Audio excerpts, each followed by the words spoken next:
जो टॉपिक हम लोग कवर कर रहे हैं that is the energy challenges. क्या है भारत के सामने, अगर हम लोग बात करें तो एनर्जी की चैलेंजेस क्या क्या है, कुछ समस्याओं को हम लोग देख लेते हैं।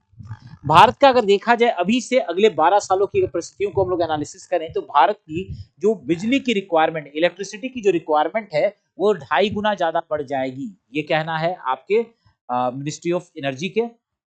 तो ये हमारी अगर देखा जाए तो हमारे सामने एक समस्या ये आ रहा है कि आने वाले समय तक में हमारी जो एनर्जी को लेकर रिक्वायरमेंट है ये लगभग 2.5 टाइम्स इंक्रीज होने वाला है। कितना इंक्रीज होने वाला है? 2.5 टाइम्स ये इंक्रीज हो जाएगा। चलिए, तो 2.5 टाइम ये हो गया। दूसरा क्या चैलेंजेस आ रहा है? क्लाइमेट चेंज की वजह से भारत के ऊपर एक दबाव पड़ा हुआ है कि भारत आने वाले समय में अपनी जो नॉन फॉसिल यानी कि रिन्यूएबल एनर्जी की बात किया जाए उसको बढ़ाए, ठीक है, क्लीन एनर्जी को ज्यादा बढ़ाए, ग्रीन एनर्जी को ज्यादा बढ़ाए, जैसे सोलर एनर्जी को बढ़ावा दे, विंड एनर्जी को बढ़ावा दे। तो इसके ऊपर कहीं ना कहीं इसका भी एक एक्सपेंडिचर, और ये तकनीक क्योंकि ज्यादा महंगे हैं तो इसका भी भार भारत के ऊपर पड़ने वाला है। तो कहा जाए एक फंडिंग की समस्या इस सेक्टर में आ सकती है, एक दूसरा सबसे बड़ा चैलेंज नजर आ रहा है। तीसरा, इलेक्ट्रिसिटी का एक शॉर्टेज देखने को मिल सकता है।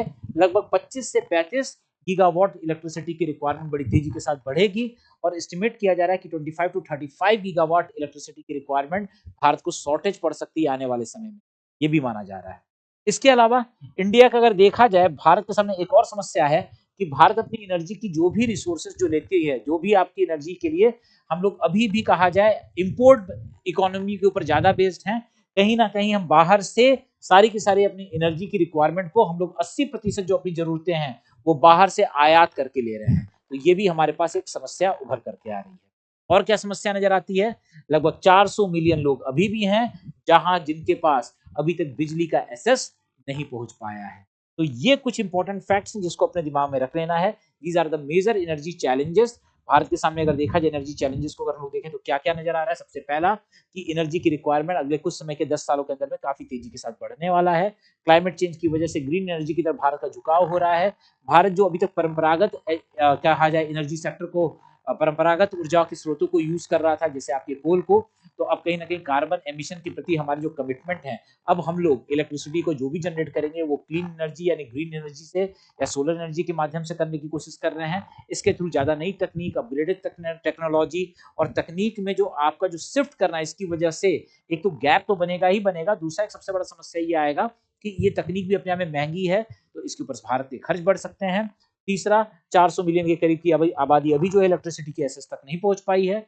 इसमें अगर देखा जाए कि अभी भी हमारी जो ऊर्जा की जरूरतें हैं, फ्यूल से रिलेटेड अगर कहा जाए या ईंधन से रिलेटेड, हम लोग 80% अभी भी आयात कर रहे हैं। ये हमारे पास कुछ मेजर चैलेंजेस हमें देखने को मिल रहे हैं। ठीक है, चलिए आगे बढ़ते हैं। अगर आप लोग देखें तो और क्या समझ में आता है, हमारे पास एनर्जी के सोर्सेज क्या क्या हैं। अगर हम बहुत ध्यान से देखें तो हमारे यहाँ एनर्जी के सोर्सेज जो हमारे पास लेवल जो हमारे पास अवेलेबल है अभी, एक आपका नॉन रिन्यूएबल सोर्सेज और एक रिन्यूएबल सोर्सेज। यानी कि अगर कहा जाए नवीनीकरणीय है और एक गैर नवीनीकरणीय, अगर हम लोग सोर्सेज को देखा जाए, जैसे पहले हम लोग फॉसिल फ्यूल जैसे कोल, ऑयल या नेचुरल गैसेस की अगर बात किया जाए या इंक्लूडिंग न्यूक्लियर एनर्जी की बात किया जाए, ये सब क्या है? Non renewable energy. ठीक है, इसके अलावा रिन्यूएबल सोर्सेज को अगर हम लोग बात करें तो हमारी जो सोलर एनर्जी होगी, विंड एनर्जी होगी, थर्मल एनर्जी होगी, ये सारी चीजें जो है हमारी रिन्यूएबल एनर्जी है। भारत में अगर देखा जाए तो अभी भारत की प्रेजेंट स्टेटस को देखें तो क्या नजर आता है? भारत की प्रेजेंट स्टेटस, अच्छा एक चीज को लेकर परेशान नहीं होइएगा, नोट्स को लेकर के। ये जो आपको नोट्स अवेलेबल किया जाएगा, इसमें नीचे की तरफ आप जाएंगे तो you will find the notes in Hindi, Hindi में आपको मिल जाएगा, इसलिए पैनिक नहीं होना। तो सबसे पहले अगर देखा जाए रिन्यूएबल सोर्सेज की, अगर हम लोग बात किया जाए सोलर एनर्जी की, तो सबसे इंपॉर्टेंट चीज है कि फॉसिल फ्यूल की बात की जो पुरानी जो जो आपकी परंपरागत हम लोग जो ऊर्जा के स्रोत हम लोग ले रहे थे, जैसे आपका कोल हो गया या फॉसिल फ्यूल्स हो गया, ऑयल हो गया, नेचुरल गैस हो गया, इसके ऊपर अगर देखा जाए तो हमारी ऊर्जा की जो भी जरूरतें हैं उन सारी की सारी जरूरतों का लगभग 50% के आसपास, 50% के आसपास अभी भी हम लोग थर्मल एनर्जी यानी कोल बेस्ड एनर्जी के ऊपर बेस्ड है। यानी कि जीवाश्म के माध्यम से जो भी हम ऊर्जा कंज्यूम कर रहे हैं उसका भारांश अगर देखा जाए भारत की खुद ऊर्जा उत्पादन में और खुद ऊर्जा कंजम्पशन में लगभग 50% से ज्यादा है। ये बहुत इंपॉर्टेंट फैक्ट है, याद रखिएगा। दूसरा, इसके कंपेयर में देखा जाए जो आपके आपके जो गैर परंपरागत हैं, तो अगर हम लोग देखें तो एक हमारे पास क्या समझ में आता है कि रिन्यूएबल एनर्जी के सोर्सेज को अगर हम लोग देखें तो लगभग 40% के करीब, लगभग 40% के करीब जो है वो आपकी जो पावर कैपेसिटी है हम लोग अपने रिन्यूएबल सोर्सेज से ले रहे हैं। ठीक है, यानी कि रिन्यूएबल सोर्सेस के माध्यम से, यानी कि सोलर एनर्जी हो गया, विंड एनर्जी हो गया, थर्मल एनर्जी हो गया, इस तरह की चीजों को अगर हम लोग देखें, ठीक है, तो यहाँ पे अगर हम लोग देखें तो लगभग 40% हम लोग कहीं ना कहीं रिन्यूएबल एनर्जी के सोर्सेस। बेटा ये डाटा बहुत इंपॉर्टेंट है और एग्जामिनेशन पॉइंट ऑफ व्यू से क्यों इंपॉर्टेंट होने वाला है अब मैं बताने जा रहा हूं। इस बार जब कोप 26 हुआ था, कोप 26 कहां पे हुआ था? आपके ग्लासगो में, ठीक है। आपको मालूम है एक संस्था है जिसका नाम है UNFCCC, United nation framework convention on climate change. ये संस्था जो है, ये कन्वेंशन ऑफ पार्टीज जो है, आपकी जो कन्वेंशन ऑफ पार्टीज है उनका एक ग्रुप है और हर साल ये मीटिंग करता है।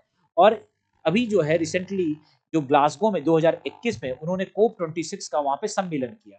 उस सम्मेलन में भारत ने इससे पहले कमिटमेंट किया था कि बड़ी जल्दी भारत जो है आने वाले समय में अपनी ऊर्जा को बढ़ा करके लगभग 100 आपकी गीगावाट इलेक्ट्रिसिटी जनरेट करेगा आपके सोलर एनर्जी के माध्यम से। हम लोगों ने करने का प्लान किया था और हम लोगों ने ये भी प्लान किया था कि रिन्यूएबल एनर्जी से हम लोग इसको बढ़ा करके बड़ी तेजी के साथ ग्रोथ करेंगे, ठीक है। जब ये सब कमिटमेंट हम लोगों ने कहा किया था पेरिस समिट में, लेकिन उससे पहले भारत ने बड़ी तेजी के साथ वृद्धि किया अपने रिन्यूएबल एनर्जी के सेक्टर में और बड़ी तेजी के साथ वृद्धि करके जो टारगेट जो अचीव करना था हमें 2022 तक, ठीक है, वो टारगेट हमने ऑलरेडी जो है सॉरी जो 2030 तक हमें करना था उसको ऑलरेडी हम लोगों ने 2021-22 तक कवर कर, यानी कि आज की डेट में लगभग हम लोग कहा जाए तो 40% के करीब जो अपनी जो रिन्यूएबल एनर्जी के माध्यम से हम इलेक्ट्रिसिटी जनरेट करते हैं। तो ऐसे कंडीशन में जब कोप 26 की मीटिंग हुई तो उस समय आपके प्रधानमंत्री नरेंद्र मोदी जी जब गए थे वहां पे उन्होंने नया कमिटमेंट किया, एक वर्ड दिया पंचामृत, 5 निकेटर एलिमेंट्स, जिसमें हम लोगों ने क्या क्या रखा है कि आने वाले समय में लगभग 500 गीगावाट के करीब हम लोग नॉन फॉसिल एनर्जी का प्रयोग करेंगे 2030 तक। यानी कि 2030 तक हमारा अगला कमिटमेंट क्या है, ये बहुत इंपॉर्टेंट लाइन बताने जा रहा हूं, एग्जामिनेशन में पूछा जा सकता है कि भारत का अगला कमिटमेंट क्या है। तो 2030 तक 500 गीगावाट के करीब हम लोग गैर जीवाश्म ईंधन के थ्रू जो है अपनी ऊर्जा के जरूरतों को फुलफिल करेंगे। ये पहला इंपॉर्टेंट पॉइंट याद रखिएगा, ये टारगेट 500 गीगावाट आपको याद होना चाहिए। कब तक करना है? 2030 तक। अब आते हैं इसमें दूसरा हम लोगों ने कमिटमेंट क्या किया आपका कि 50% of energy requirement from the renewable energy by the 2030, यानी कि इसमें भी अगर हम लोग देखेंगे जो जो गैर जीवाश्म ईंधन के माध्यम से जो 500 गीगावाट किए हैं उसमें से लगभग उसका भी 50%, यानी कि 500 गीगावाट का 50% कितना हो गया? 250 गीगावाट। ये किसके माध्यम से करेंगे? तो याद रखिएगा सोलर एनर्जी, विंड एनर्जी, इनके माध्यम से। यानी कि अगर हम लोग सोलर एनर्जी और विंड एनर्जी के माध्यम से हम लोग इसको रिन्यूएबल एनर्जी को कंटिन्यू करने की बात कर रहे हैं। इसके अलावा क्या हम लोगों ने कमिटमेंट किया कि भारत 2030 तक अपना लगभग कितना 1 बिलियन टन के करीब जो है कार्बन एमिशन को रिड्यूस करेगा। यानी कि जो हम लोग 1 बिलियन से ज्यादा जो टन जो कार्बन का कंजम्पशन करते हैं, जो जलाते हैं और उसके माध्यम से जो कार्बन एमिशन हो रहा है उसको भारत कम करेगा। कब तक? 2030 तक। यानी कि हम लोग carbon emission by 1 billion ton from the now, जितना अभी हम लोग कंज्यूम कर रहे हैं उससे 1 बिलियन टन क्या करेगा? कम करेगा, ठीक है। अब इसके बाद अगला देखा जाए reduction in the carbon intensity, carbon तीव्रता जो है, जो आपकी एनर्जी इंटेंसिटी, कार्बन इंटेंसिटी जो है, यानी कार्बन इंटेंसिटी की जितना आज कार्बन हम लोग यूज कर रहे हैं, जितना कार्बन एमिशन कर रहे हैं उसमें लगभग 45% की गिरावट 2005 में जितना हम कार्बन एमिशन करते थे उस कार्बन एमिशन का लगभग 45% हम लोग नीचे कम करेंगे, गिरा करके ले आएंगे, ठीक है। तो reduction in intensity by 45% by 2030, 2030 तक हम लोग उसमें 45% कम करने की कोशिश करेंगे। इसके बाद नेट जीरो एमिशन आपका 2070 तक हम लोग प्राप्त करेंगे। 5 बहुत इंपॉर्टेंट कमिटमेंट है और ये मान के चलिए कि आने वाले अपकमिंग एग्जामिनेशन में अगर आपको कभी भी एनर्जी सेक्टर और आपकी सोलर एनर्जी या रिन्यूएबल एनर्जी से प्रश्न पूछे जाते हैं, दिस 5 इंडिकेटर्स ये हमेशा आपको पूछे जाएंगे और आने वाले 2030 तक के लिए बहुत महत्वपूर्ण हो गया है। यानी कि 5 को मैं फिर रिपीट कर देता हूं। पार्वती गुड मॉर्निंग बेटा। क्या है? सबसे पहला आप याद रखिएगा, ये बहुत इंपॉर्टेंट फैक्ट है कि इसमें सबसे पहले भारत ने पहला कमिटमेंट किया है, इस बार ग्लासगो में किया था ये 2021 में, ठीक है। ग्लासगो के बाद अगर आपका बताया जाए कोप 26 आया था ग्लासगो में, कोप 27 आपका हुआ था इजिप्ट में और कोप 28 कहां पर हुआ है आप लोग बताइए इस बार के लिए, ठीक है। कोप 28 कहां पर हुआ है? इट इज, चलिए जल्दी जवाब दीजिएगा कमेंट बॉक्स में, ठीक। तो अगर देखा जाए 500 गीगावाट के करीब जो है नॉन फॉसिल एनर्जी जो है यहां पर अगर आप देखेंगे तो आपको नजर आएगा कि हम उसका जनरेट करने की कोशिश कर रहे हैं। चलिए ये तो हो गया। अब देखते हैं कि आज के डेट में भारत का जो सेक्टर देखा जाए, इंडिया का एनर्जी सेक्टर जो पावर सेक्टर है वो कैसे काम कर रहा है, इस चीज को जब हम आजाद हुए थे 75 साल पहले जाएंगे, तो उस समय से लेकर के आज तक देखा जाए कि भारत की जो इलेक्ट्रिसिटी प्रोडक्शन उसमें रिमार्केबल चेंज हुआ है, बहुत ही अच्छा बदलाव देखने को, क्या अच्छा बदलाव देखने को मिला है, तो उसको समझने की कोशिश करते हैं। 1947 में भारत जो है इलेक्ट्रिसिटी का जो प्रोडक्शन करता था, कितना करता था, 1362, यानी कि अगर मैं बात करूं 1362 मेगावाट के करीब इलेक्ट्रिसिटी पूरे भारत में होता है। आप इसी तरह से अंदाजा लगा लीजिए। आज अगर बात कीजिएगा दिल्ली की, अगर बात कर ले तो दिल्ली ही अकेले 6000 मेगावाट की उसकी रिक्वायरमेंट है। यूपी जैसे राज्य जो है लगभग 30,000 मेगावाट इलेक्ट्रिसिटी का उत्पादन करते हैं। ऐसे कंडीशन में देखा जाए पूरे भारत में मात्र 1362 मेगावाट इलेक्ट्रिसिटी 1947 में उत्पादन होता है। आप अंदाजा लगा सकते हैं। ठीक है, आगे बढ़ते हैं। अब अगर देखा जाए तो भारत के जो पावर सेक्टर था उसमें क्या क्या चैलेंजेस थे। जब हम आजाद हुए तो आजादी के समय हमारे पास क्या था, तो सबसे पहले देखा जाए कि कुछ ही अर्बन शहर, कुछ ही मात्र ऐसे शहर थे जहां पर आपकी इलेक्ट्रिसिटी की फैसिलिटीज थी। हर शहर में बिजली नहीं थी, हर शहर जो है बिजली से कनेक्टेड नहीं था। कुछ अर्बन एरियाज जो थे वहीं पर आपकी बिजली वहीं तक अवेलेबल थी। ये हमारे पास 1947 की स्थिति में बता रहा हूँ। इसके अलावा ग्रामीण क्षेत्रों में देखा जाए तो वहां पर तो रूरल एक्सेस था ही नहीं, वहां पर बिजली की तक वहां तक उनकी एसेसिबिलिटी है, उनकी पहुंच थी ही नहीं। ये दूसरा सबसे इंपॉर्टेंट चीज हो रहा था। और देखा जाए पूरे भारत में ओवरऑल कंजम्पशन एक आदमी जो है पूरे उसमें कितनी बिजली की खपत करता था, तो मात्र 16 यूनिट, यानी कि 16 यूनिट का खपत एक भारतीय करता था उस समय। अगर देखा जाए ओवरऑल पर कैपिटा और हम इलेक्ट्रिसिटी कंजम्पशन देखें, ठीक है, तो 16 के करीब हुआ करता था। अब इसके बाद हम लोग देखिए ये कंडीशन थी हमारी इलेक्ट्रिसिटी का प्रोडक्शन का कंडीशन ये था। पावर का जो जनरेशन होता था, अगर मान लीजिए कि इलेक्ट्रिसिटी को जो जनरेट करने का काम यानी पावर जनरेशन की बात किया जाए या पावर के डिस्ट्रीब्यूशन की बात किया जाए, तो उस समय प्राइवेट प्लेयर्स हुआ करते थे, जो बड़ी बड़ी प्राइवेट कंपनीज होती थी, वो जनरली आपका काम करती थी इलेक्ट्रिसिटी जनरेशन करने का या पावर जनरेशन का काम करती थी। महत्वपूर्ण कौन सी थी, याद रखिए, कोलकाता इलेक्ट्रिक, टाटा इलेक्ट्रिक, ये कुछ ऐसी प्राइवेट कंपनीज थी जो इलेक्ट्रिसिटी का उत्पादन करती थी, जनरेट करने का काम करती थी। ठीक है, लेकिन 1947 के बाद जब भारत आजाद हुआ तो भारत ने कुछ परिवर्तन किया। क्या परिवर्तन किया उसको समझते हैं। भारत ने सबसे पहले इलेक्ट्रिसिटी के जनरेशन, ट्रांसमिशन और डिस्ट्रीब्यूशन की जिम्मेदारी केंद्र सरकार और राज्य सरकार ने अपने हाथ में ले ली। यानी कि अभी जो प्राइवेट प्लेयर्स जो थे, जितने भी प्राइवेट जो कंपनीज हुआ जैसे कोलकाता इलेक्ट्रिक या टाटा इलेक्ट्रिक थे, उनको हटा करके अब क्या हो गया, अब सीधा सा है, अब सरकार, केंद्र सरकार और राज्य सरकार, उन्होंने आपके पावर जनरेशन यानी पावर का उत्पादन की बात करना, उसका संचरण, ट्रांसमिशन और उसका वितरण, डिस्ट्रीब्यूशन, इन तीनों की जिम्मेदारी अब सरकारी तंत्र के हाथ में आ गई, गवर्नमेंट एजेंसीज के हाथ में आ गई और प्राइवेट प्लेयर्स के लिए जगह वहां से खत्म हो गई। ठीक है, इस चीज को लेकर के सरकार ने क्या किया, एक बिल लेकर के आई, बहुत इंपॉर्टेंट बिल है बिजली से रिलेटेड, इलेक्ट्रिसिटी से रिलेटेड। वो क्या है, electricity supply act 1948। Electricity supply act 1948 सरकार लेकर के आई और इसके ऊपर फोकस किया गया कि हर एक राज्य में हम लोग क्या बनाएंगे, स्टेट इलेक्ट्रिसिटी बोर्ड बनाएंगे। हर एक राज्य में, good morning Umesh, state electricity board हम लोग बनाने की कोशिश करेंगे। और उसके बाद से देखा जाए मध्य प्रदेश देख लीजिए, झारखंड देख लीजिए, हर एक राज्य में इलेक्ट्रिसिटी बोर्ड स्टैब्लिश है। ये क्या काम करता है आपके, अच्छा, इसी समय केंद्र लेवल पर, सेंट्रल लेवल पर एक बॉडी तैयार की गई जिसका नाम था क्या, सेंट्रल इलेक्ट्रिसिटी अथॉरिटी, यानी केंद्रीय बिजली प्राधिकरण। ये जो है केंद्रीय बिजली प्राधिकरण जो है, ये संस्था क्या थी, ये पॉलिसी का निर्माण करती थी। कहाँ पे प्लानिंग करती थी, क्या प्लानिंग करती थी, कहाँ से बिजली जनरेट करेंगे, कहाँ को बिजली कितना ट्रांसफर करेंगे, किस सेक्टर को बिजली कितना देंगे, एग्रीकल्चर सेक्टर को अगर बिजली देना है तो कितनी बिजली वहां पर जाएगी, इंडस्ट्री सेक्टर को कितनी बिजली जाएगी, किस राज्य को कितनी बिजली एलोकेट करेंगे, कहाँ की जनता के हिसाब से किस पॉपुलेशन को कितनी इलेक्ट्रिसिटी जनरेट, ये सारा का सारा जो प्लानिंग होता था, नोडल एजेंसी कौन थी, आपकी सीईए, सेंट्रल इलेक्ट्रिसिटी अथॉरिटी। और इनके द्वारा जो निर्धारित इलेक्ट्रिसिटी का जो एलोकेशन किया था, उनके द्वारा जो निर्धारित नीतियां बनाई जाती थी, उसको एग्जीक्यूट, उसका क्रियान्वयन करने के लिए कौन होता था, हर एक राज्य में होता था स्टेट इलेक्ट्रिसिटी बोर्ड, जो ये काम करती थी। ठीक है, मुझे लगता है कि यहां तक आप लोग को समझ में आ रहा होगा। 25 साल बीत गए, ये कानून चला, आपकी जो आपका इलेक्ट्रिसिटी जो आपका लेकर के जो इलेक्ट्रिसिटी सप्लाई एक्ट 1948 में आया, इस कानून को बने हुए 25 साल, 25 साल में एक रिमार्केबल चेंज आया। भारत में इलेक्ट्रिसिटी का प्रोडक्शन बड़ी तेजी के साथ बढ़ा। क्या इलेक्ट्रिसिटी का बड़ी तेजी के साथ प्रोडक्शन बढ़ा, जो भारत लगभग 1352 के करीब, लगभग 1300 मेगावाट इलेक्ट्रिसिटी उत्पादन करता था, उसकी इंस्टॉलेशन कैपेसिटी बहुत तेजी के साथ बढ़ गई, 12 गुना बढ़ गई और 16,660 मेगावाट इलेक्ट्रिसिटी का उत्पादन होने लगा।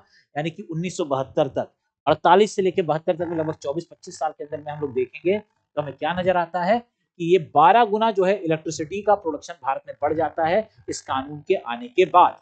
ठीक है, इसके बाद पर कैपिटा कंजम्पशन की अगर बात किया जाए, पर कैपिटा अगर हम कंजम्पशन की बात करेंगे तो पर कैपिटा कंजम्पशन भी बढ़ा। जो पहले 16 यूनिट हुआ करती थी कंजम्पशन, अब वो बढ़ करके क्या हो गया 120 यूनिट। 25 साल में ये बदलाव आते हैं भारत की इलेक्ट्रिसिटी। ठीक है, लेकिन धीरे धीरे अगर कहा जाए कि वहां से अगर हम लोग देखें ओवर द ईयर, समय के साथ साथ जो है भारत की इंस्टॉल्ड कैपेसिटी बढ़ती रही। 1997 तक आते आते तक भारत लगभग 85,000 कहना भी गलत होगा, 86,000 कह सकते हैं, 86,000 के आसपास मेगावाट के करीब जो है इलेक्ट्रिसिटी उत्पादन करने की ताकत भारत में आ गई। भारत की क्षमता बढ़ गई इलेक्ट्रिसिटी प्रोडक्शन की क्षमता। ठीक है, और अगर देखा जाए मार्च 2022 का डाटा, और अभी मैं आपको मार्च 2024 का डाटा दूंगा। मार्च 2022 के डाटा के अनुसार देखा जाए भारत 3,99,497 मेगावाट के करीब इलेक्ट्रिसिटी का उत्पादन कर, कितना 3,97,000। और अभी मैं अगर आपको बताऊं, अभी के प्रेजेंट सिनेरियो में देखा जाए it is 4.04 lakh megawatt electricity 2023 के अंत तक भारत का उत्पादन हो रहा है। यानी कि हम लोग आज कहां 1352 मेगावाट से स्टार्ट किए थे, और आज 75 साल के बाद भारत लगभग 4 लाख मेगावाट से ज्यादा इलेक्ट्रिसिटी का उत्पादन। ठीक है, और ये बताता कि भारत की इलेक्ट्रिसिटी की डिमांड कैसे कैसे बढ़ती गई। ये जो डाटा है 3,99,497, ये जो डाटा है ये मार्च 2022 का है। 2023-24 में हम लोग बढ़ करके 4.404 लाख मेगावाट की इलेक्ट्रिसिटी का उत्पादन आज के डेट में हम लोग कर रहे हैं। तो ये कुछ इंपॉर्टेंट फैक्ट है, 4 लाख मेगावाट इलेक्ट्रिसिटी का उत्पादन हमारे यहाँ हो रहा है। आगे बढ़ते हैं। इसमें अगर देखा जाए ये 4 लाख में अगर हम लोग देखें तो कई तरह का, इसमें अगर हम लोग देखें कि लगभग आधे से ज्यादा, अच्छा सब्जेक्टिव के बाद एमसीक्यू भी है। हाँ उमेश, इस चीज का प्लान है, लेकिन मैं पहले कुछ कंटेंट कवर करा लेना चाह रहा हूँ, क्योंकि जो टॉपिक्स हैं जो मैं कवर कर रहा हूँ, अब आप ढूंढते रह जाइएगा इलेक्ट्रिसिटी के रिगार्डिंग। आपको ये जो पावर जो क्राइसिस है इसके रिगार्डिंग आपको नोट्स कहीं अवेलेबल नहीं है, तो आपका कंटेंट जानना बहुत जरूरी है। उसके बाद कंटेंट के बाद, क्योंकि अभी आप देखेंगे फॉरेस्ट रिपोर्ट भी जब मैंने कवर किया या इससे पहले, कि बहुत सारे बच्चों का कॉल आया था, उनका ये कहना है कि सर ये कंटेंट मिल ही नहीं रहे थे। ठीक है, तो एक बार कंटेंट देख लीजिए और उसके बाद हम लोग इसका एक सेशन लेंगे। जब मैं लगभग 2-3 चैप्टर जब कवर कर दूंगा तो मैं बकायदा उस 2 चैप्टर्स को लेकर के एमसीक्यू को लेकर के उतरूंगा। ठीक है, चलिए अब आते हैं अगला। देखा जाए यहाँ पे हम लोगों ने कुछ और चीजों को देखा कि पर कैपिटा कंजम्पशन की अगर मैं बात करूं, सॉरी 41% के करीब जो है नॉन फॉसिल फ्यूल का उत्पादन हो रहा है। 41% के करीब जो है नॉन फॉसिल फ्यूल क्या है ये समझ लेते हैं। गैर जीवाश्म ईंधन, गैर जीवाश्म मतलब कोयला, क्या कहते हैं उसको छोड़ दीजिए, इसके अलावा ऑयल को छोड़ दीजिए, गैसेस को छोड़ दीजिए, इनके अतिरिक्त। ठीक है, एकदम एकदम परेशान नहीं होना है, वो मैं करवा दूंगा। ठीक है, तो ये जो आपका कोल का अगर होता है, अगर हम लोग देखें तो क्या नजर आता है, 41% के करीब जो है आपके नॉन फॉसिल फ्यूल जो है रिन्यूएबल, आपके हाइड्रो न्यूक्लियर एनर्जी के माध्यम से हम लोग कंटिन्यू करने की कोशिश कर रहे हैं। यानी कि सोलर एनर्जी के माध्यम से, यानी कि जितना 4 लाख अगर हमारे पास है, बहुत ध्यान से समझिएगा, 4 लाख है, 4 लाख का 40% निकाल लीजिए, कितना होगा, लगभग 1.6 लाख, लगभग कहा जाए 4 लाख का अगर 1.6 लाख मेगावाट इलेक्ट्रिसिटी जो है वो हम लोग क्या होगा रिन्यूएबल एनर्जी के माध्यम से कवर कर रहे हैं। ठीक है, चलिए तो जो अब सीधी सी बात है, आज की डेट में देखा जाए 2021 तक का मैं डाटा आपको दे रहा हूं कि भारत में पहले जो आजादी के समय हमारे यहाँ मात्र कितना था, 1947 में देखा जाए मात्र 16 यूनिट हुआ करता था। कितना, 16 यूनिट था। वो आज की डेट में बढ़कर के कितना हो गया है, वो आज की डेट में अगर हम लोग बहुत ध्यान से देखेंगे तो इट इज 1231 यूनिट 2021 तक हमारे यहाँ खपत हो चुकी है। आज एक भारतीय जो है 1231 यूनिट जो है कंज्यूम करता है। एक समय उतनी यूनिट कंज्यूम कर रहा है जितना एक समय पूरा देश करता था। बहुत बड़ी चीज है ये। This is still significant lower than 40%। अगर ये भी कहा जाए तो ये भी कहा जाए कि भारत जितनी इलेक्ट्रिसिटी कंज्यूम कर रहा है दुनिया के एवरेज से अभी भी हम कम कर रहे हैं। दुनिया में हर जगह लगभग 3500 यूनिट के करीब लोग इलेक्ट्रिसिटी का कंजम्पशन करते हैं। ठीक है, और भारत आज भी लगभग क्या है 1200 यूनिट के आसपास कंजम्पशन करता है। तो नेशनल एवरेज के कंपेयर में देखा जाए आज भी हमारा कार्बन एमिशन और यूनिट का कंजम्पशन इलेक्ट्रिसिटी का कम ही है। ठीक है, चलिए आगे बढ़ते हैं। अब भारत के अंदर अगर ये बदलाव देखने को मिला और भारत में ये क्रांतिकारी परिवर्तन हुआ है, तो उसके पीछे कारण क्या रहा है? कुछ कानून थे, कुछ ऐसे कानून लेकर के आए गए जिन्होंने वास्तव में भारत को एक एनर्जी क्राइसिस स्टेज से बाहर निकालने की कोशिश की।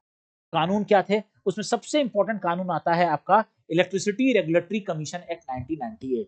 ये बहुत इंपॉर्टेंट है, यानी इलेक्ट्रिसिटी रेगुलेटरी कमीशन एक्ट 1998। ठीक है, हाँ वर्षा, ये 3,500 यूनिट इस समय ग्लोबल लेवल पर, बाकी देश जो है दुनिया का जो ग्लोबल एवरेज देखा जाए तो 3500 के करीब यूनिट कंज्यूम करते हैं, उसके कंपेयर में भारत जो है 1231 ही यूनिट कंज्यूम करता है। ठीक है, लेकिन ठीक है, हम उनसे कम करते हैं, लेकिन कहाँ भारत ने 1947 में जब 16 यूनिट से स्टार्ट किया था और वहां से 1231 यूनिट आज पर यूनिट कंजम्पशन, पर पर्सन का कंजम्पशन देखा जाए तो ये कहा जाए कि किस तक भारत की जरूरतें बढ़ी हैं, ये भी समझना। ठीक है, तो इस चीज को अगर हम लोग ध्यान देखें कि लैंडमार्क और कुछ बेंचमार्क लॉज जो रहे हैं, इसमें क्या रहा है, इलेक्ट्रिसिटी रेगुलेटरी कमीशन एक्ट 1998 की बात करें, क्या है ये, इस चीज को समझते हैं। ये कानून आया और इस कानून ने बोला क्या कि केंद्र स्तर पर और राज्य स्तर पर हम लोग क्या करेंगे, दो संस्थाएं बनाएंगे, एक होगा सीईआरसी, एक होगा एसईआरसी। सीईआरसी क्या है? Central electricity regulatory commission. और स्टेट लेवल पे क्या बनेगा? State electricity regulatory commission. ये दोनों बनाए जाएंगे। ठीक है, इनका काम क्या होगा, ये सारी चीजें सेटअप करने की बात की गई, जिसके माध्यम से आपस में एक सामंजस्य बन सके प्लानिंग को लेकर के। ठीक है, ये कोशिश की। अब आते हैं 90 के दशक में हमारे यहाँ नेशनल ग्रिड की परिकल्पना आई। बहुत ध्यान से समझिए, मैं एक बात करता हूं,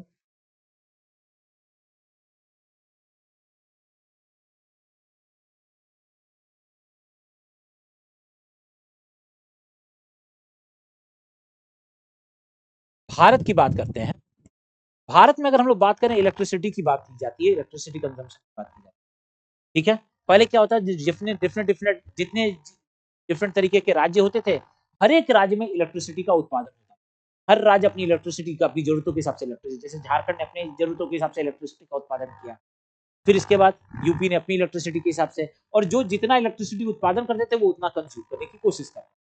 लेकिन इसके बाद रियलाइज हुआ कि नहीं, कुछ जगह इलेक्ट्रिसिटी की कमी है और कुछ ऐसे पॉकेट है जहां पर इलेक्ट्रिसिटी ज्यादा में है। तो जहां पर ज्यादा में है, जहां पे सरप्लस है, वहां से उस जगह को दे दिया जाए, इलेक्ट्रिसिटी ट्रांसफर कर दिया जाए। तो इसको सारों को, ये तब ट्रांसफर कब हो पाएगा जब एक कॉमन ग्रिड रहे, एक ग्रिड के माध्यम से। तो उस समय एक नेशनल ग्रिड की परिकल्पना की गई, जिसमें बोला गया कि जो जो राज्य, जो जो क्षेत्र जहां पे इलेक्ट्रिसिटी का प्रोडक्शन ज्यादा हो रहा है, और कुछ ऐसे क्षेत्र जहां पे इलेक्ट्रिसिटी जरूरतों के हिसाब से ज्यादा चाहिए और वहां पे उत्पादन कम हो रहा है, तो क्यों नहीं वो इलेक्ट्रिसिटी जो है एक कॉमन ग्रिड के माध्यम से ट्रांसफर किया जाए।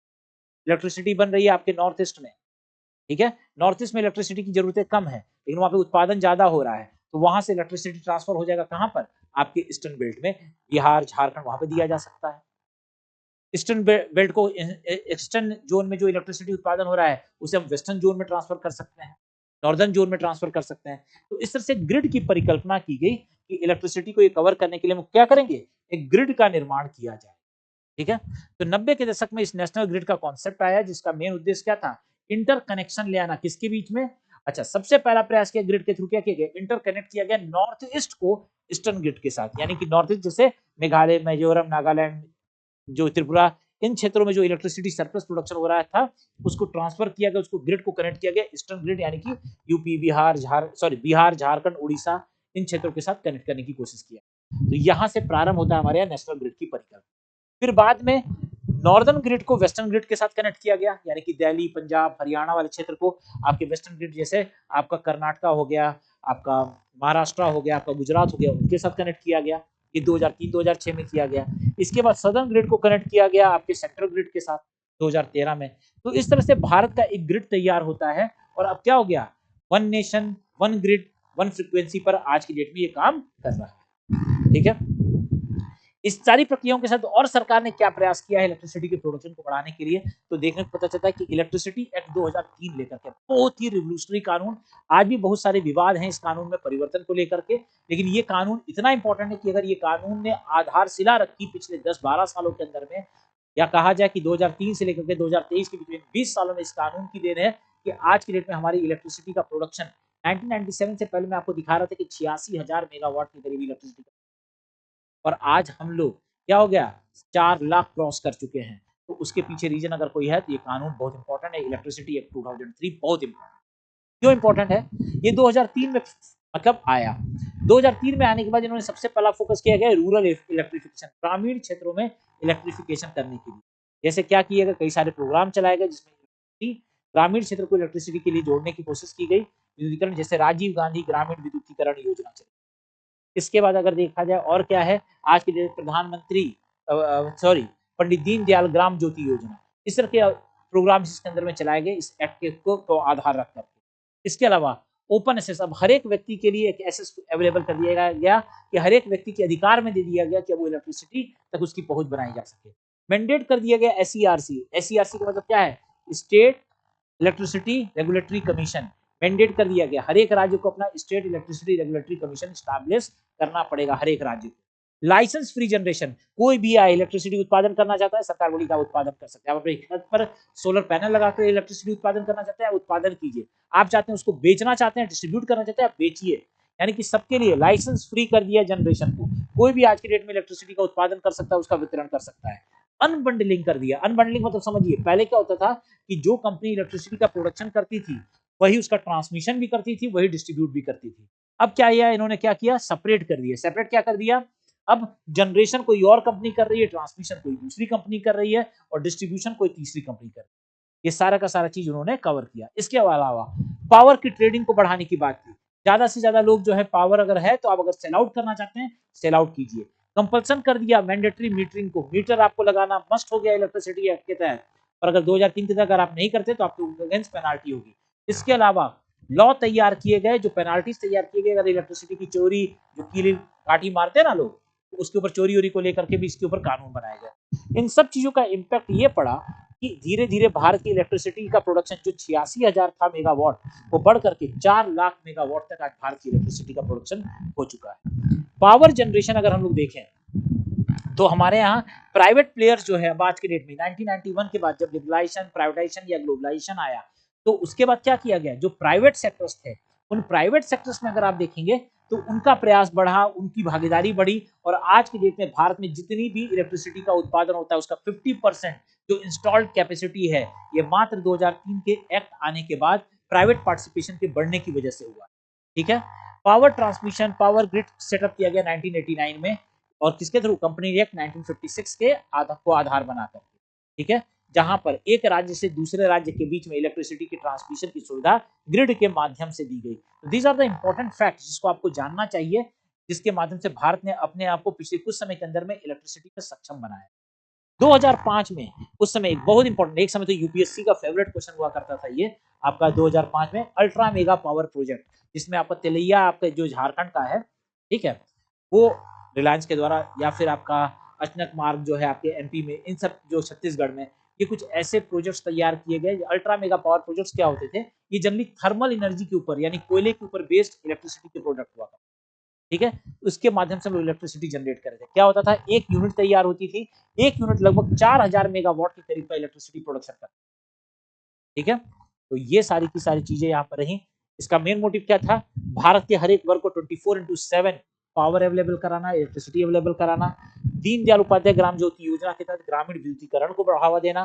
सौभाग्य all which aim to ensure electricity supply to all villages, हर एक विलेजेस को जो है क्या करते हैं, इलेक्ट्रिसिटी के साथ कनेक्ट करने की कोशिश की। इसके अलावा सरकार ने एक काम किया कि जो आपके जो नॉन रिन्यूएबल एनर्जी थे, जैसे सोलर एनर्जी हो गया आपका, अगर देखा जाए क्या बोलते हैं, सोलर एनर्जी के अलावा आपके विंड एनर्जी की बात कर लिया जाए, आपके हाइड्रो एनर्जी की बात कर लिया जाए, ये जो एनर्जीज जो थे इनके माध्यम में भी सरकार ने एक प्रयास किया क्या कि उसको जो टैरिफ थे उसको तेजी के साथ रिड्यूस करने की कोशिश की। अब देखा जाए 2008 का एक कानून, 2008 में एक सरकार यूपीए गवर्नमेंट थी, वो एक पॉलिसी लेकर के आती है जिसका नाम है national action plan for climate change, NAPCC। देखेंगे बहुत इंपॉर्टेंट है, हर बार इससे क्वेश्चन पूछा जाता है। इसमें एक मिशन तैयार किया गया था, उसमें 8 मिशन थे।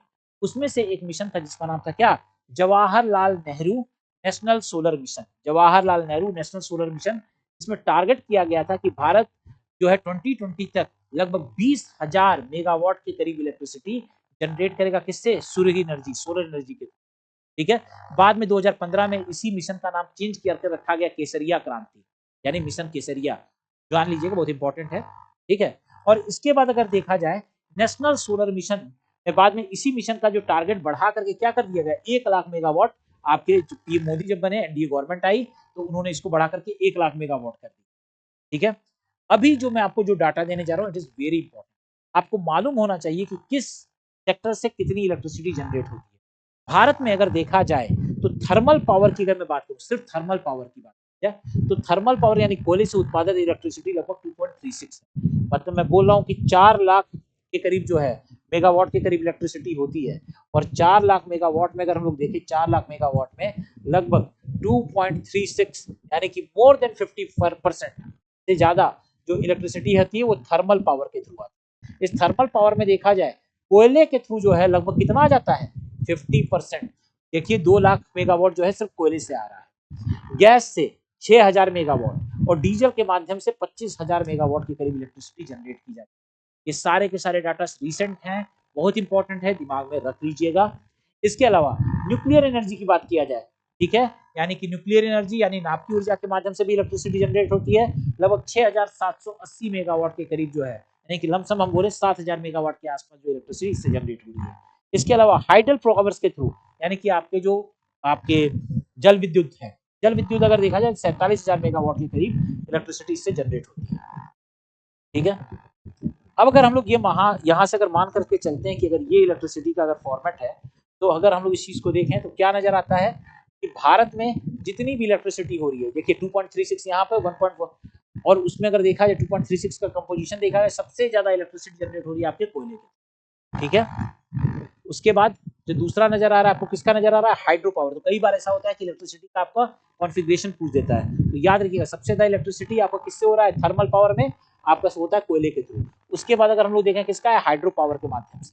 उसके बाद अगर हम लोग देखें तो आपका डीजल के माध्यम से, फिर उसके बाद न्यूक्लियर और फिर उसके बाद गैस। तो ये क्रम अपने दिमाग में याद रखना है, सजाने को दे सकता है एग्जामिनेशन। ठीक है, इसके अलावा आते हैं रिन्यूएबल एनर्जी की बात करते हैं, यानी कि आपकी अगर हम लोग बात करें नवीनीकरणीय ऊर्जा जो है, उसमें अगर देखें तो सोलर एनर्जी से लगभग 58,000 मेगावाट के करीब हम लोग इलेक्ट्रिसिटी जनरेट कर रहे हैं। सीक्वेंस एकदम याद रखना है, 41,000 मेगावाट के करीब जो है इलेक्ट्रिसिटी हम लोग जनरेट कर रहे हैं विंड एनर्जी के माध्यम से, यानी कि पवन ऊर्जा के रूप में। बायोमास से लगभग हम लोग 10,500 मेगावाट के करीब इलेक्ट्रिसिटी जनरेट कर रहे हैं। और जो आपके स्मॉल हाइड्रो हैं उसके माध्यम, स्मॉल हाइड्रो मतलब कि ऐसे यूनिट जो मुश्किल से 50-25 मेगावाट से कम की ऊर्जा मतलब इलेक्ट्रिसिटी जनरेट करते हैं, वहां पे देखेंगे तो लगभग 5,000 मेगावाट के करीब जो है इलेक्ट्रिसिटी यहाँ पे जनरेट। तो ये these are the important content जो आपको याद होने चाहिए, समझ में आना चाहिए। ठीक है, तो अगर हम देखें भारत का टोटल नॉन फॉसिल एनर्जी को अगर हम लोग देख लें, तो भारत का नॉन फॉसिल मतलब अगर देखा जाए, देखिए यानी कि रिन्यूएबल एनर्जी में कितना हो रहा है, 1.14 लाख मेगावाट। ठीक है, तो यहाँ पे हम लोगों ने ले लिया क्या, 1.14 लाख मेगावाट इलेक्ट्रिसिटी। इसके अलावा फॉसिल नॉन फॉसिल में और क्या आता है, न्यूक्लियर एनर्जी। न्यूक्लियर एनर्जी कितना नजर आ रहा है, 6,780 मेगावाट। और हाइडल एनर्जी कितना नजर आ रहा है, 47,000 मेगावाट। इन सब चीजों को जोड़ करके हम क्या बना रहे हैं, नॉन फॉसिल एनर्जी हमारे यहाँ टोटल कितना आ रहा है, 168। ठीक है, तो ये जो है अभी आज के डेट में देखा जाएगा, अगर आप निकालेंगे तो पता चलेगा कि भारत का नॉन फॉसिल एनर्जी जो है वो कितना है, आपका 41% है। ठीक है, चलिए, और कॉप 20 में हम लोगों ने, कॉप 21 में हम लोगों ने टारगेट क्या रखा था, कॉप 26 में हमने बोला कि अब इसको हम लोग 41% से बढ़ा के कितना कर देंगे, 50% जो है हमारी नॉन फॉसिल एनर्जी के माध्यम से हम लोग इलेक्ट्रिसिटी जनरेट करें। तो ये कुछ इंपॉर्टेंट फैक्ट है जो मैंने आपसे पूछा था कि 2021 का कहाँ पे हुआ था, ग्लासगो में हुआ था। 2022 में यानी कि कोप 27 होता है आपके इजिप्ट में, और कोप 23 जो 28वां सेशन इस बार का रहा है कोप 28 का, वो कहाँ पे हुआ है, आपके यूएई में, यूनाइटेड अरब एमिरेट्स में। यहाँ पे आपका ये हुआ है आपका। चलिए, ये तो हम लोगों ने समझा कि भारत की अभी जो है ऊर्जा की स्थिति क्या है। अब यहां से हम लोग एक और चीज समझने की कोशिश करते हैं इस ऊर्जा की स्थिति के अतिरिक्त, कि भारत के सामने आने वाले समय में एनर्जी को लेकर एक क्राइसिस क्या है। ठीक है, देखिए ग्लोबल लेवल पर भी अगर देखा जाए पिछला 2 साल जो रहा है, बहुत ही ज्यादा एनर्जी क्राइसिस का दौर रहा है। और हर एक देश जो है एनर्जी क्राइसिस से उलझता हुआ नजर आया है। ये समस्या सिर्फ भारत की समस्या नहीं है, ग्लोबल लेवल पे समस्या है। और ग्लोबल लेवल पे ये समस्या का निजात अगर हम लोग देखें तो कैसे नजर आता है, ग्लोबल एनर्जी क्राइसिस जो है पिछले कुछ समय में बड़ी तेजी के साथ, उसका सबसे बड़ा कारण बोला जाता है क्या, कि प्रारंभ कब से हुआ, जब ये प्रारंभ तब हुआ जब आपका कोविड स्टार्ट हुआ। कोविड स्टार्ट जब हुआ तो कोविड के दौरान जो है अचानक जो है आपकी एनर्जी की डिमांड बड़ी तेजी के साथ घट गई। ठीक है। बहुत सारे ऐसे पावर जनरेशन यूनिट्स थे, वो जो यूनिट जो थे वो आपके खत्म हो गए, क्योंकि कोविड के लगभग जो 1 आध साल का जो समय था, उस साल में बहुत सारे यूनिट बंद हुए और उसके पीछे रीज़न क्या था कि बाजार में एनर्जी की डिमांड धीरे-धीरे घटने लगी थी, क्योंकि आपके लॉकडाउन की वजह से बहुत सारे इंडस्ट्रीज़ चलना बंद हो चुके। लेकिन जब दोबारा ये यूनिट फिर खुले, लेकिन बहुत सारे यूनिट्स अपने आप को तैयार नहीं कर पाए आने वाली समस्याओं के हिसाब से, ठीक है? तो अभी देखा जाए पिछले कुछ समय के अंदर में देखा जाए जो मैन्युफैक्चरिंग हब है दुनिया की, जैसे आपके US, China, UK, India, Europe, south Korea, यहाँ पे हम लोग एनर्जी क्रंच देखने को मिल रहा है। यहाँ पे बड़ी बुरी कंडीशन देखने को मिल रही है, एनर्जी की क्राइसिस देख, ठीक है? अभी रिसेंट में देखा जाए तो हमें क्या-क्या समस्या देखने को मिली। सबसे पहले हम लोगों ने देखा है कि चाइना में हम लोग देख रहे हैं कि कोल की क्राइसिस देखने को मिली है। चाइना के अंदर में अगर हम लोग देखें तो कोल की क्राइसिस चाइना में भी रिसेंटली देखने को मिला है। इंडिया में भी अभी कोल की क्राइसिस देखने को मिली है और यूके में फ्यूल की क्राइसिस देखने को मिली है। इस क्राइसिस की वजह से बहुत सारे कारण हैं। पूरे ग्लोबल लेवल पर अगर देखा जाए तो सारे के सारे जो अर्थशास्त्री हैं, वो इन्हें कई सारे कैटेगरी में, कई सारे कारणों में, कुछ प्रमुख कारण में एक कारण तो माना जा रहा है पेंडेमिक। पेंडेमिक यानी कि आपका जो कोविड-19 आया था, तो कोविड-19 के दौरान ग्लोबल लेवल पर कहीं न कहीं डिमांड घटने लगा किसका? आपकी ऊर्जा की, ठीक है? और उसकी वजह से क्या हुआ कि बहुत सारे यूनिट जो हैं बंद हुए।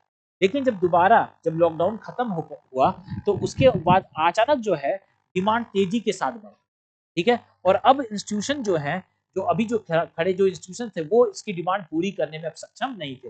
तो पैंडेमिक का एक जो है आया है, जिसकी वजह से एक गैप तैयार हो गया है, एक गैप बन गया है, एनर्जी की डिमांड अचानक बड़ी तेज़ी के साथ बढ़ी है लॉकडाउन खुलने के बाद और उसके बाद जो एनर्जी की डिमांड जो बढ़ी है, उसके हिसाब से सप्लाई यानी कि यूनिट जो है, उसके हिसाब से प्रोडक्शन नहीं कर पा रहा है। दूसरा अगर देखा जाए, पिछले कुछ समय के अंदर में ये जो डिमांड इलेक्ट्रिसिटी की बढ़ी, इसने महँगाई बढ़ा दिया। महँगाई बढ़ने की वजह से कोल और क्रूड ऑयल की जो प्राइसेज़ थी, वो जस्ट डबल हो गई।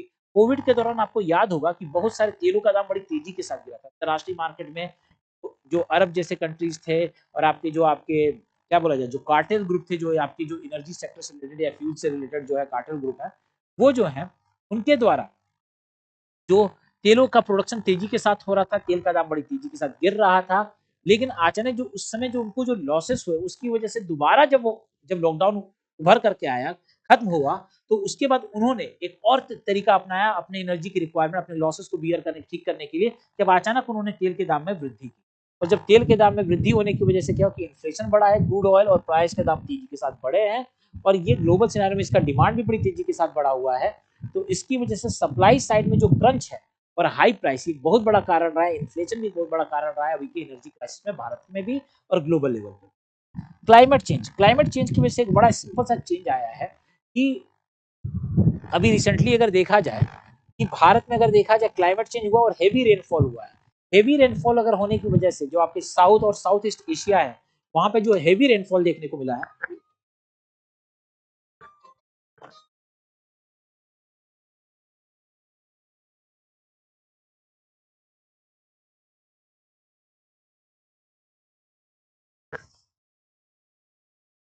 ठीक है? तो जो क्लाइमेट चेंज देखने को मिला, जो हेवी रेनफॉल अगर पिछले कुछ समय से अगर हम लोग को जो देखने को मिला है, उसमें साउथ और साउथ ईस्ट एशिया की अगर हम बात किया जाए, तो वहाँ पे कोल माइनिंग जो है वो डिफिकल्ट, वहाँ पे कोल माइनिंग बड़ा डिफिकल्टी रही है पिछले कुछ समय के अंदर में और इंडिया और चाइना में जैसे देशों में कोल की क्राइसिस की वजह से हुआ है। और यूरोप में इस साल का जो पिछला साल रहा है, वो काफ़ी ठंडा साल रहा है। उसकी वजह से जब हार्श विंटर देखने की वजह से वहाँ पर भी अचानक आपकी इलेक्ट्रिसिटी और एनर्जी की डिमांड बड़ी तेज़ी के साथ बढ़ी है। और इसकी वजह से ग्लोबल लेवल पर क्लाइमेट चेंज भी एक बहुत बड़ा कारण रहा है, जिसकी वजह से आपका इन्फ्लेशन बढ़ा है और आपके क्या कहते हैं, आपकी क्राइसिस बढ़ी है एनर्जी की। इसके अलावा ग्रीन इन्फ्लेशन, पिछले कुछ समय में भारत और बहुत सारे अन्य देश जो है ना 2030 तक एक प्लान करके रखे हुए कि वो आने वाले समय में अपने इलेक्ट्रिसिटी के प्रोडक्शन को चेंज करेंगे, ट्रांसफॉर्म करेंगे फ्रॉम नॉन रिन्यूएबल से रिन्यूएबल एनर्जी की तरफ। तो इसकी वजह से ग्रीन एनर्जी के ऊपर ज़्यादा फोकस किया जा रहा है। ग्रीन एनर्जी की तरफ अचानक जो शिफ्ट किया जा रहा है, उसकी वजह से गैप जो है आपकी एनर्जी क्राइसिस देखने को मिल रही है और यहाँ पर जो मूव जो देखने को मिले हैं, उसमें sustainable sources of the energy जो है, हाँ, उनकी तरफ से जो मूवमेंट देखने को मिला, उसकी वजह से नेचुरल गैसेस जो इंक्रीज हुए हैं, उनकी जो डिमांड जो है अचानक घटी है और जो गैप जनरेट हुआ है, ये भी एक बहुत बड़ा कारण है। ग्रीन टेक्नोलॉजी का महंगा होना, सोलर पैनल, सोलर एनर्जी का महंगा होना, इसने भी ग्रीन इन्फ्लेशन बढ़ाया है। ग्रीन इन्फ्लेशन मतलब यानी कि ग्रीन एनर्जी के माध्यम से हम उस गैप को कंप्लीट करने की कोशिश कर रहे हैं, लेकिन अभी भी हमारे यहाँ देखने को मिल रहा है क्या कि वो टेक्नोलॉजी महंगी है। तो जो आपके रिन्यूएबल एनर्जी जो है वो काफी महंगे प्राप्त हो रहे हैं, ये भी एक बहुत बड़ा कारण रहा है आपके। चलिए, इसके अलावा देखा जाए जियो पॉलिटिक्स, ठीक है, अपने आप में जो आपका यूक्रेन और रशिया का वॉर, इसकी वजह से फ्यूल का दाम का बढ़ जाना, आपके फिर ग्लोबल लेवल पर कई बार ऐसा रहता है कि अपनी स्ट्रेटेजिकली अपनी जियो पॉलिटिक्स पोजिशन को ठीक करने के लिए भी रिसेंटली अगर देखा जाए, रशिया ने अपने इलेक्ट्रिसिटी की सप्लाई नहीं की है आपके नॉर्थ स्कैंडिनेवियन कंट्रीज में, ताकि उनको उनके ऊपर दबाव क्रिएट किया जा सके। तो ये कुछ ग्लोबल लेवल पर रहा है जिसकी वजह से एनर्जी क्राइसिस देखने को मिला। इंडिया में अगर हम लोग देखें एनर्जी क्राइसिस का क्या स्वरूप है, तो पिछले कुछ समय के अंदर देखा जाए तो इंडिया में अगर हम लोग देखें तमिलनाडु, महाराष्ट्र, कर्नाटका, ये कुछ ऐसे राज्य हैं जहां पर पिछले कुछ समय के अंदर में आपकी एनर्जी की डिमांड बड़ी तेजी के साथ बढ़ी है। 14% से बढ़कर के आफ्टर पैंडेमिक वो 21% के करीब इनकी डिमांड बढ़ चुकी है। दूसरा, चाइना में पावर क्राइसिस की वजह से आपकी डिमांड बड़ी तेजी के साथ बढ़ी है। Power crisis in China has hike the demand, जिसकी वजह से डिमांड बड़ी तेजी के साथ आपका बढ़ा है आपकी इस कंडीशन में। इसके अलावा भारत जो है अपनी इलेक्ट्रिसिटी की जरूरतों के लिए कोयला ऑस्ट्रेलिया से और बाकी देशों से इंपोर्ट करता है, और यहाँ पर क्या हुआ है कि उसकी सप्लाई चेन में व्यवधान पड़ने की वजह से, उसके आपूर्ति पक्ष में व्यवधान पड़ने की वजह से ड्यूरिंग पैंडेमिक आपके कहा जाए कि एनर्जी का कॉस्टिंग या एनर्जी की क्राइसिस जो है आपकी जनरेट हुई है। इसके अलावा देखा जाए लो cost of the electricity, electricity जो है हमें देखिए वो कह रहा है कि जो हम इंपॉर्टेंट कोल के थ्रू जो बाहर से आयातित जो कोयला हम लोग ले रहे हैं उसके थ्रू जो इलेक्ट्रिसिटी जनरेट कर रहे हैं वो इलेक्ट्रिसिटी हमें महंगी पड़ रही है, और जो हमारे यहाँ जो इलेक्ट्रिसिटी हमारी जरूरतों के लिए चाहिए वो हमें सस्ती चाहिए। तो उस गैप को फुलफिल कर पाना अपने आप में बड़ा ही मुश्किल हो गया है। इसकी वजह से अगर देखा जाए कि एक गैप जनरेट हुआ है low cost of the electricity और high price of the imported coal, जिसकी वजह से एनर्जी क्राइसिस आपको देखने को मिल।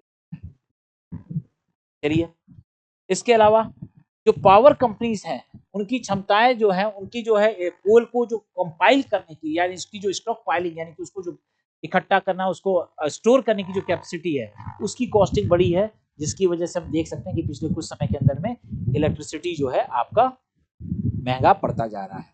तो these are something the facts, ये कुछ ऐसे इंपॉर्टेंट फैक्ट्स हैं जो इंपॉर्टेंट रहे हैं पिछली एनर्जी क्राइसिस में, जिसकी वजह से भारत की एनर्जी की समस्या तेजी के साथ बढ़ा है पिछले कुछ समय के अंदर में।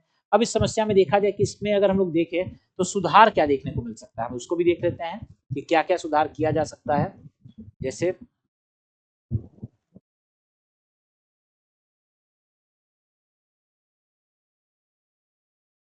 अभी जो फेज है, जो इंडिया के अंदर जो बाकी ग्लोबल लेवल पर देखा जाए, पूरा विश्व जो है ये एक संक्रमण के दौर से गुजर रहा है, जहां पर हम लोग को सामंजस्य बनाना है कि हम लोग एक शिफ्ट करने जा रहे हैं आपके नॉन रिन्यूएबल एनर्जी से रिन्यूएबल एनर्जी की तरफ।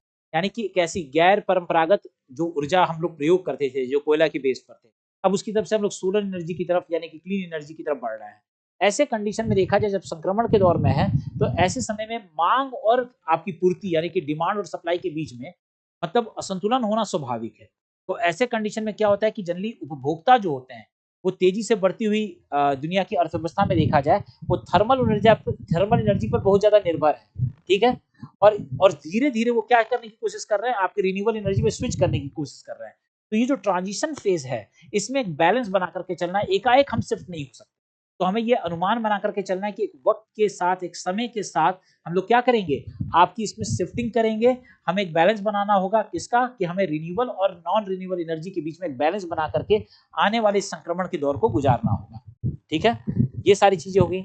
जैसे भी देखा जाए कैलिफोर्निया के अंदर में ग्रिड से जुड़ी सौर ऊर्जा चलाने के लिए बैटरियां लगाई जा रही हैं। मतलब कि वो जनरली आपके ग्रिड पे बेस्ड, वन पे इलेक्ट्रिसिटी थर्मल पे बेस्ड है, लेकिन वो दो तरह का सिस्टम रखा गया, एक एक्टिव सिस्टम और एक पैसिव सिस्टम है। तो एक्टिव सिस्टम जो है वो थर्मल बेस्ड है, लेकिन उसको सपोर्ट देने के लिए क्या रखा गया, एक पैसिव सिस्टम रखा गया जो आपका क्या है, रिन्यूएबल एनर्जी के ऊपर बेस्ड है, ठीक है। तो इस तरह के जो है बैलेंस बनाने की कोशिश की जा रही है यहाँ पर इन क्षेत्रों में। तो इसके माध्यम से देखा जाए एक संतुलन बना करके हम लोग चाहें, यानी कि अगर रिन्यूएबल और नॉन रिन्यूएबल एनर्जी का जो ट्रांजिशन का फेज है, ये जो ट्रांजिशन फेज चल रहा है, संक्रमण का दौर चल रहा है, जब हम लोग स्विच कर रहे हैं आपके रिन्यूएबल नॉन रिन्यूएबल एनर्जी से रिन्यूएबल एनर्जी की तरफ, तो इस दौर में हमें क्या करना होगा कि रिन्यूएबल एनर्जी और नॉन रिन्यूएबल एनर्जी में किसी एक को ना चुन करके दोनों के बीच में एक बैलेंस और संतुलन बना करके हम लोग काम कर सकते हैं, ठीक है। तो that's all from my side. आपके एनर्जी से रिलेटेड ये टॉपिक था कि एनर्जी चैलेंजेस इन इंडिया, जो अभी रिसेंट के कॉन्टेस्ट में रखा गया है। मैंने क्या कहते हैं बहुत ज्यादा एनर्जी के टॉपिक्स को कवर नहीं किया है, क्योंकि मेरा मोटिव था कि जो करंट सिनारियो में जो एनर्जी चैलेंजेस हैं आपके, उसको हम लोग टच करें, जो रिसेंटली जो पिछले साल भर के अंदर में आए हैं। ठीक है, कोई सुझाव होगा तो आप उसके बाद कमेंट बॉक्स में जरूर देंगे। सेशन कैसा लगा है ये जरूर बताएंगे। कोई क्वेरीज तो मैं अभी आपके पास हूँ, कोई डाउट है तो आप पूछ सकते। Thank you.